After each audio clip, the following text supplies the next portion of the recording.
So today let's talk about the inner architecture of a good life. So let's begin by looking into what does it really mean to live well?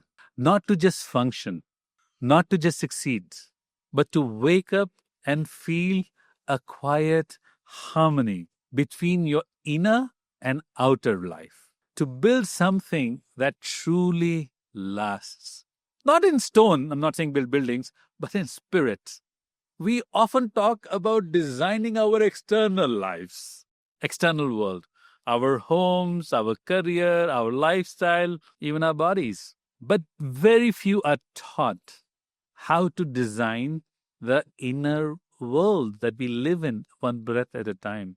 All peace, all depth, all meaning begins inside in the inner world. A truly good life isn't about a well decorated outside, it is well aligned within the inside. Because at the end of the day, the quality of your life is not shaped just by what you experience, but by the consciousness with which you meet it. In the Upanishads, the ancient spiritual text from India, the sages describe the self as a structure of 5 koshas, or 5 layers, or 5 sheets of being. The first being the Annamaya kosha, the physical body. Second, the Pranamaya kosha, the energy body, and the breath, the sense of vitality that we experience in being alive. The third being the Manomaya kosha, the mental emotional layer, or thoughts and feelings that arise within us. The fourth being the Vijnanmaya kosha, or the discrete discerning intelligence that helps us make meaning of life. And finally, the fifth layer is the Anandamaya kosha, or the bliss layer, the deepest truth. However, to access the deepest truth, the bliss layer, the bliss sheath, the Anandamaya kosha, each layer must be cared for, attuned, and understood.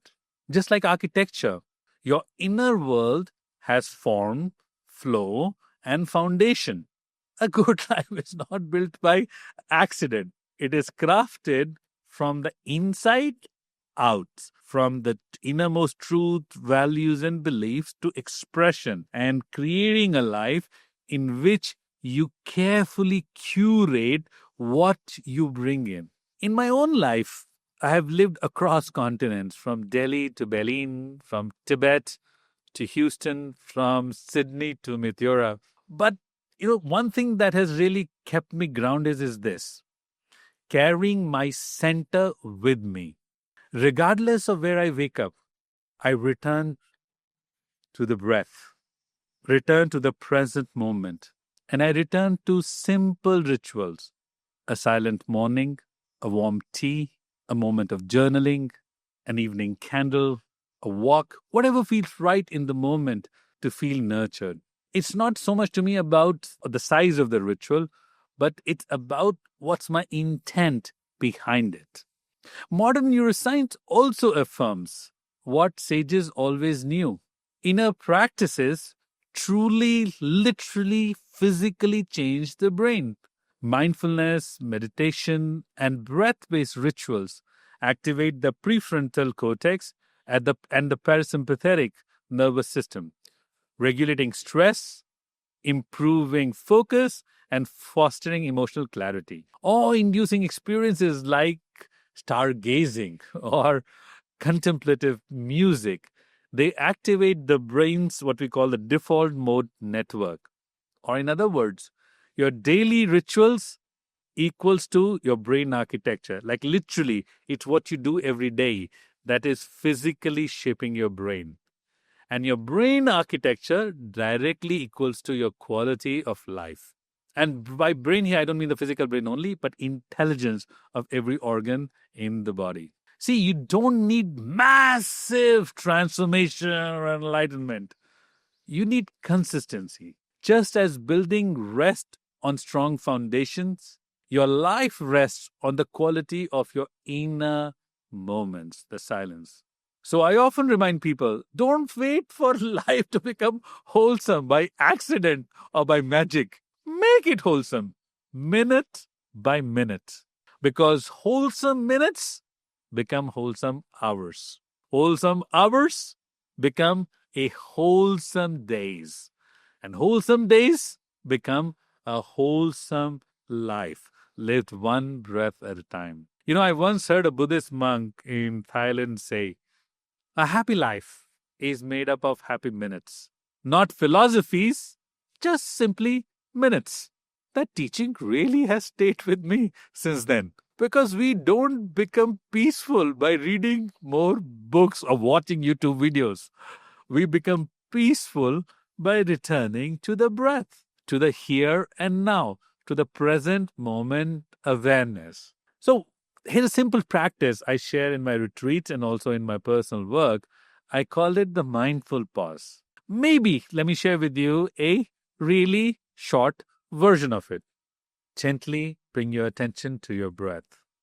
You may close your eyes if you like. Now, deeply inhale through your nose and gently exhale through your mouth and relax. You will do that for 4 breaths. Deeply inhale through the nose and slowly exhale and relax. Now allow yourself to check in. How is your body feeling right now? What is the weather of emotions and thoughts? What's coming up for you? Nothing to change, nothing to fix, just to notice what's happening inside you.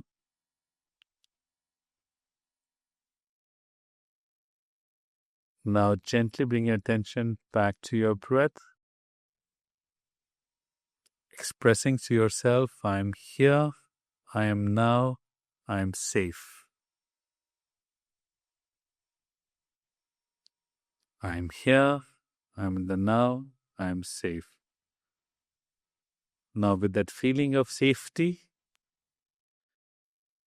just gently, slowly continue to be aware of your breath.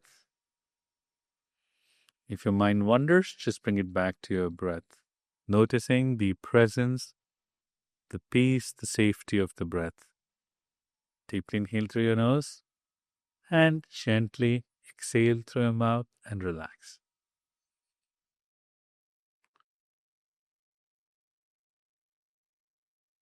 And now when you're ready, just slowly open your eyes and come back into the world with a smile.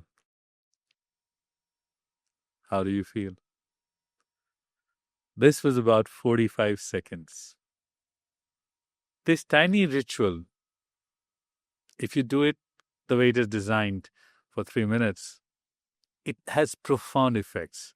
It literally rewires your nervous system, it raises your baseline mood, and most importantly, it gives you an opportunity to reconnect with your center. And you can do it anytime during your day. All it needs is to be present. Remember, it does not need you to be perfect or the world to be perfect, just to be present. So let's pause again for a moment, but this time for a reflection. What is one daily ritual that you can return to, no matter where you are, to ground yourself? Which layer of your being, body, mind, energy, soul, have you been neglecting that you need to intentionally nurture more? Can you redesign your inner space with the same care that you have been giving to the outer space around you? If your life is your temple, what kind of sanctuary are you building? True well being isn't something we stumble into, it's something we build with breath, with presence, with intention. Where your inner world becomes your sanctuary, does not matter where you go. You are always home. And from that place, the feeling of life is good is your truest companion. This is the real power of creating the inner architecture of your life that's anchored in nurturing peace, connection, and presence, and cultivating this lasting joy that you can live for the rest of your life, one breath at a time, reminding yourself life is good.